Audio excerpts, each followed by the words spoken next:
E a gente aqui no ND Notícias volta a falar agora da CPI dos respiradores. Hoje, mais 4 pessoas foram ouvidas. A terceira rodada de depoimentos durou 6 horas. Eles deixam claro que regras não foram seguidas, que a superintendente de gestão administrativa trabalhava sob pressão e que quem deveria questionar as irregularidades ficou em silêncio por conta de um suposto regime autoritário que vinha de cima.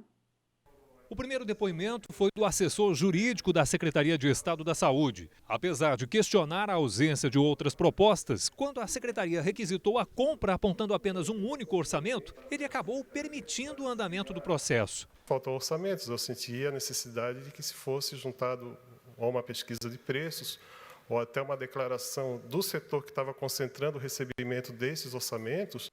O senhor confirma que a minuta de dispensa de licitação já trazia a Veigamed como vencedora previamente?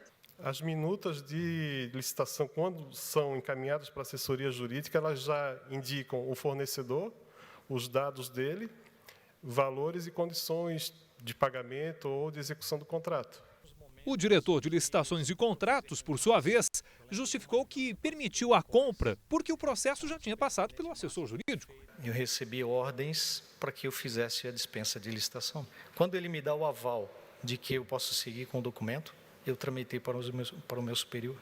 Veio para mim o processo, nós executamos o processo. O governo hoje de Santa Catarina está fazendo isso como uma caserna, só cumpre ordens?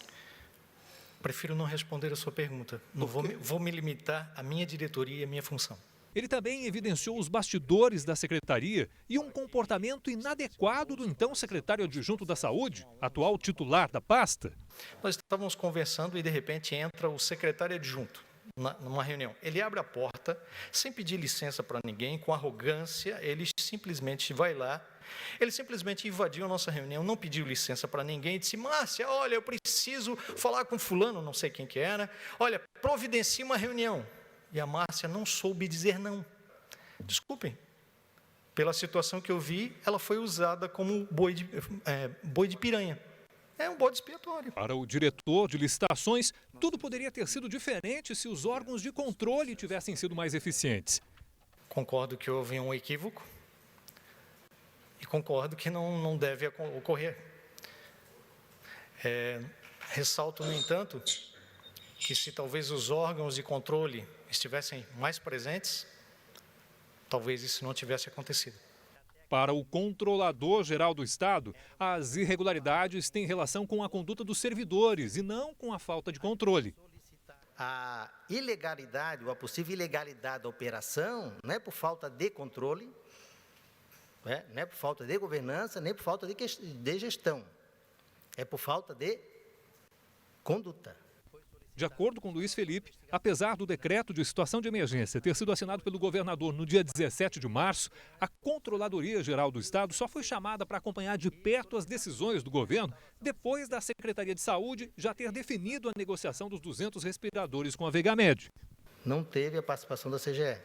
Ninguém, em nenhum momento. Governo, nem o governador, nem o secretário, o deputado Kennedy, julgou a CGE um órgão importante para participar de um processo desse. É um negócio lamentável. É um negócio de doido. Mas acho que o governo está perdido. Perdido. E a gente segue falando então da CPI dos respiradores com o Paulo Alceu. Paulo. Olha, Ildiane, eu acompanhei hoje a CPI, acompanhei aqui de casa, e eu fiquei um pouco assustado com algumas declarações que foram feitas durante as oitivas. Agora, o que mais me chamou a atenção foi a participação do Controlador-Geral do Estado. Luiz Felipe Ferreira deixou bem claro que ele entrou no processo dos respiradores no dia 18 de abril. Dia 18 de abril, ele passou a integrar e acompanhar o que estava acontecendo. No dia 24 de abril, ele entregou um relatório aonde deixava claro nesse relatório que havia ilicitudes no processo. Ou seja, ele tomou conhecimento de que haviam problemas, e problemas sérios, ao ponto de ele citar durante a oitiva de que ele sabia que houve roubo. Só que depois ele tentou corrigir, dizendo que era ilícito. Roubo ilícito.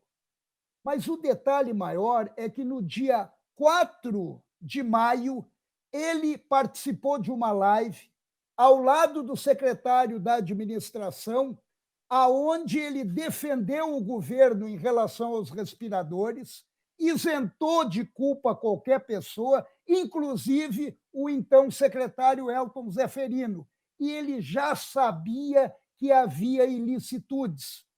Ele já sabia disso.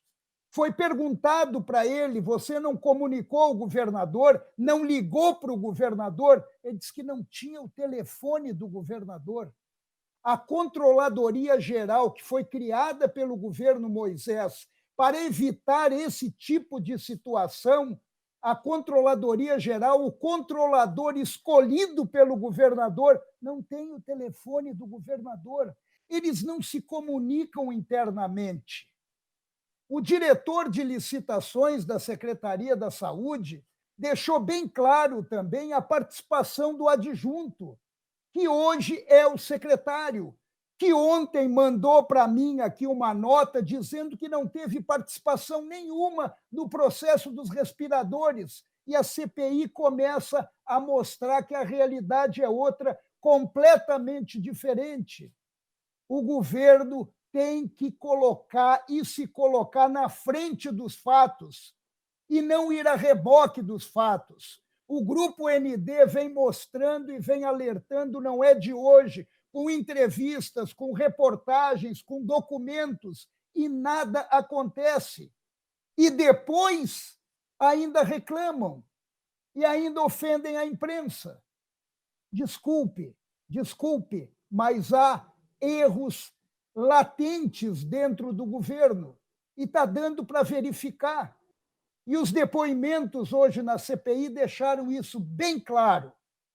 O controlador-geral do Estado não tem o telefone do governador e sabia que houve roubo e disse que não. Eu vou parar por aqui.